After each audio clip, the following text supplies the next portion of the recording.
Hello you, welcome back. On this episode, in the attempt to get from an 18 handicap to a 10 without lessons, you're going to see three things.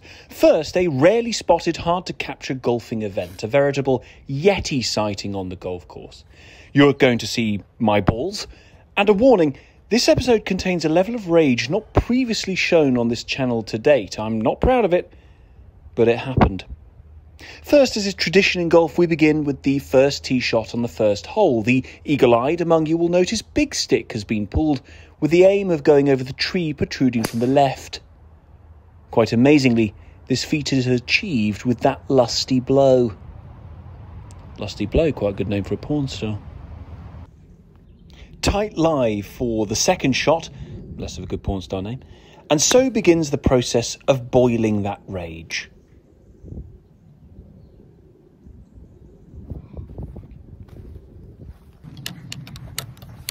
"90 yards straight down the middle, and I've just gone and queefed it into the bunker. I don't know if queef is a word.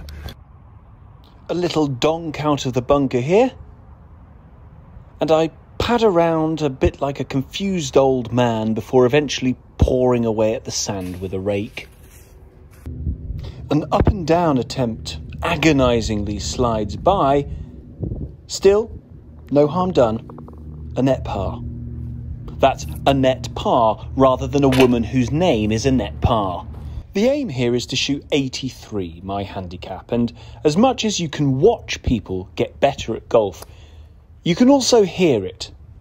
This is about as pure as I could or would ever attempt to hit anything. A chip on from 120 yards with a P wedge which needs to be better than the one on the first, and after shifting my weight back and forth rather oddly in the pre-shot routine, it is. Although it's ended up at the front of the green, I'm pleased I've made a green in regulation and can get this close to make a valuable par. Not a net par, but a gross one. Gross a net par.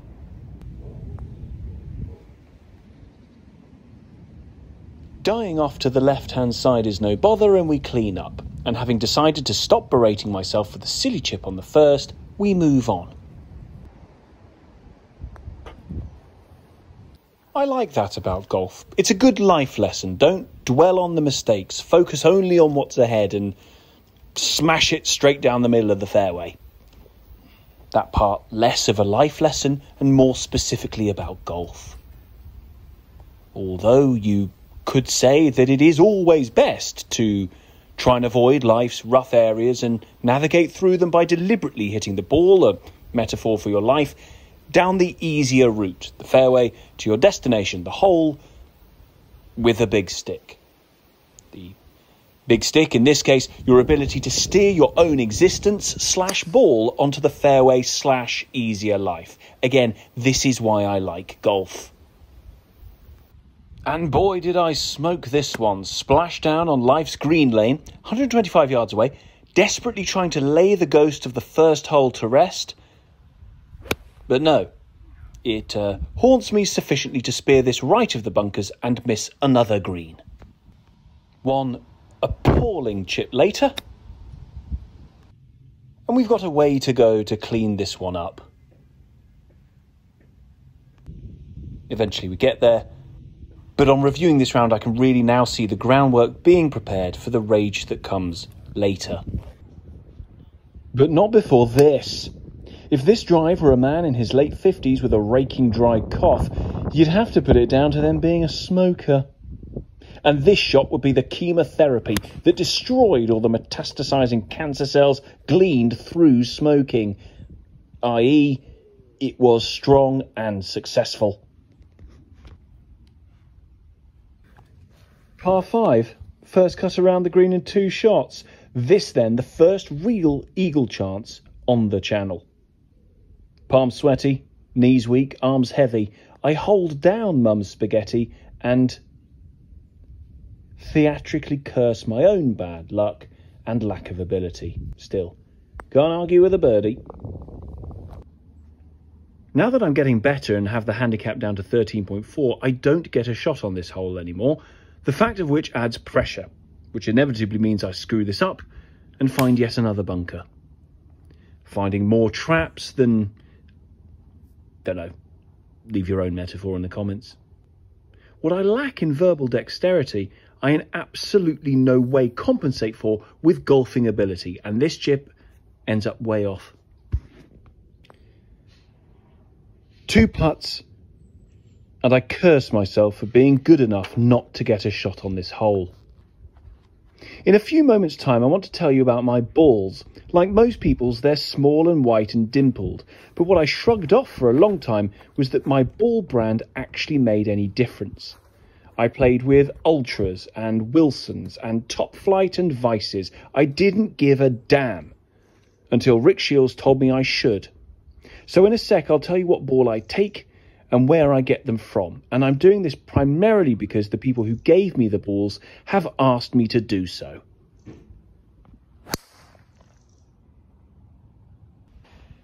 Here I attempt to emulate my 5-iron on the 4th by trying to thwack this 170 yards to the green. I thin it, send it swirling off to the right, and then theatrically drop my club because I've seen golfers do that on the telly. Another 60-yard shot into the green, a distance that, like Rishi Sunak, is both short and uncomfortable. Political. You can tell by the amount of walking I'm doing that that chip was bad, and so begins the assault up the mountain of a long 2-putt. Base camp reached. We attempt to ascend the summit before forgetting to plant our flag. To balls then. After YouTube golf sensation Rick Shields suggested that using the same ball might yield better results, I decided to lash myself to the mast of Titleist Pro V1s. To me, Titleist Pro V1s are the private school prefect of golf balls. Tie on, top button done up, with an air of superiority in their old school quill pen joined up insignia, these balls seem to swagger around the course, laughing and joking at the upstarts at Callaway and Srixon. They believe they are destined by birth to reach greens in regulation, breezily making their way onto fairway after fairway without even really having to try because daddy owns the course. Like private education, they're damn expensive, so I got mine from mmbgolf.co.uk, a used golf ball seller with a difference. The main one being they're the only second-hand golf ball website to have given me balls in exchange for a mention on the channel, but also because they say they're cheaper than other shops. mmbgolf.co.uk. And so, as this drive goes sailing right into the trees, I have the peace of mind of knowing that because I'm using Titleist Pro V1s, like most privately educated people, despite not having the required natural ability, I'll almost certainly end up doing just fine. A punch out through a well-placed gap in the trees sees me set up for an up and down. But you know what's coming. You're about to see a rarely captured golfing event. I pumped the par putt a mile past the hole, whispered to myself out loud, and contemplated how I was going to sink a net par, not a woman. That putt slid past, but with the sense of confidence and complacency instilled by using my Pro V1 private prefect balls, I didn't even bother turning the camera round to film this 3-footer, which I missed. Alongside the Yeti and the Unicorn then, this, the mysterious 4-putt, made flesh.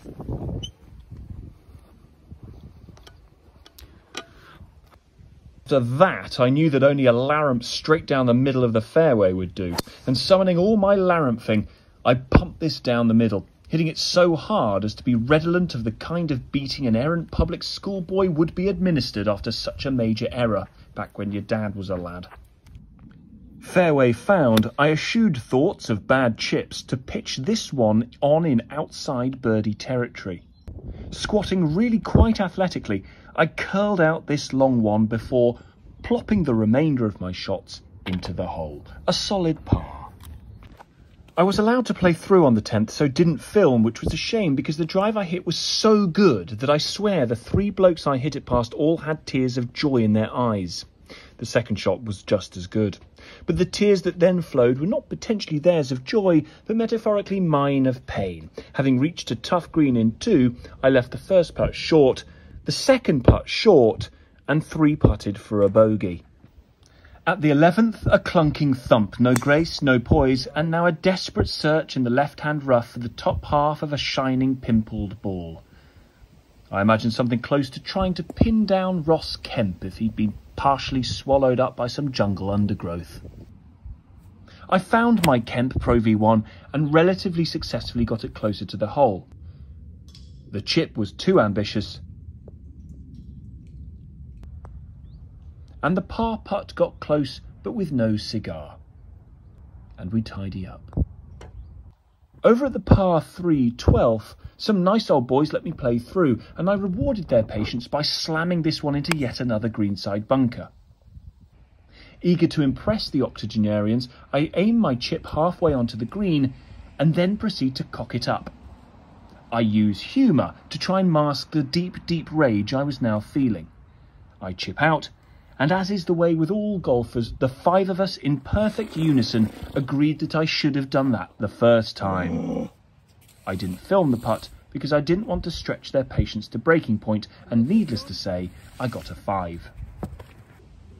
A very solid tee shot at 13, and a chance to make hay while the sun shone, bring that score back into handicap levelling range. But once again, a greenside bunker was found, the rage about to boil over. With the monkey off my back / no octogenarians to impress, I chipped this out first time and set about trying to get a shot back. Not even really close. A difficult to net par putt. Needed that. Fortunately, the 14th par 3 is shorter than normal, meaning a well-struck 9-iron will get there, but obviously I don't strike it well and end up short of the green. What happens next is a taste of things to come.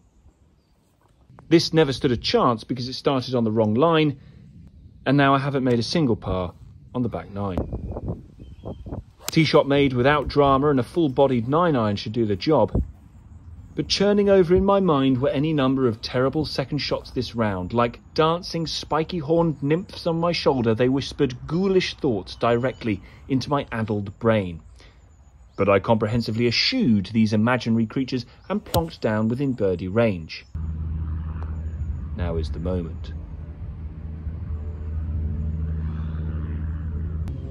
Par made, I was now shotless for the next 2 holes, relying solely on my own ability.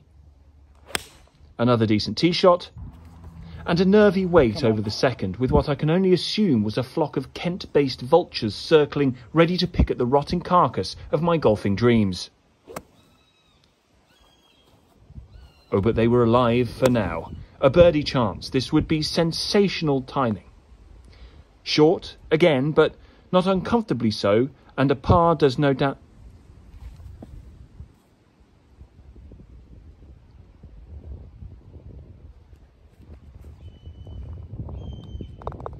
This is now desperate times. Nothing less than a par will do on the par 3 17th.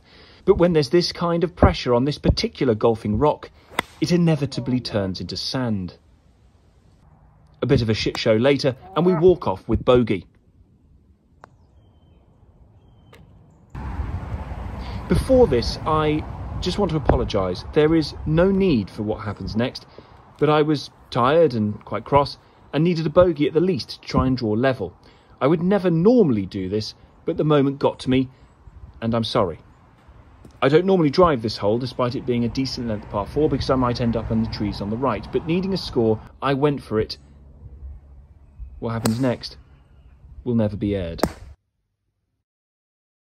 Picking bits of turf out of my driver, I got another ball, and with thoughts rushing through my head like the odd car past a golf course, I attempted to hit another. Overcompensating, I hit it into the trees on the left. I found my second ball, took a drop, and played my 5th shot. At this stage, I just want to go home, and think it's that thought that sees me attempt to hit my ball back to my house by smashing it over the green. In front of sniggering members in the clubhouse, I dunk it on for an easy putt, but Because I'm utterly shit, I miss, hit a 9, and am full to the brim of regret and self-loathing. Exactly the cocktail of emotions you want to be left with after another round of amateur golf.